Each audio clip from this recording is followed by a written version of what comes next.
Okay guys, quick update with Bitcoin. I'm going to cover how this A1 chart played out from the video I put up earlier today. By the way, if you want to get access to these live charts in Discord, the link's pinned in the first comment description. If you want to sign up for BitGet, that link's also pinned in the first comment and description. So let's cover this A1 chart really quick, guys. So if you watched the last video I put up, I did tell you I was in a scalp long. Guys, it was just a scalp long. So listen to what I said about this A1 chart. But you notice these fib channel lines moving in this direction. These lines will hold as support. You see it was support here, support here. When it breaks, that could be a point to exit your long or enter a short.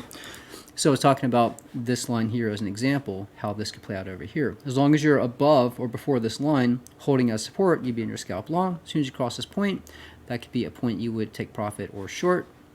As you can see, we were riding up this line of support. As soon as we broke it, came up, tested resistance at 28,070, and then we dropped. We're currently at support right now at 27,241.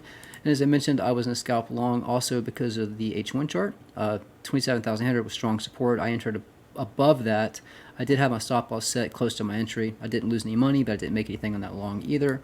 So currently, as I said before, now that we're below 27,800, which is now your resistance, that means we're likely headed down to 25,800. This is also where the 200-week moving average is. But that's pretty much it, guys. If you don't sign up for the charts in Discord, the link's pinned in the first comment description. You sign up for BitGet, that link's also pinned in the first comment description as well. That's it, guys. Trade safe, trade smart. I'm out.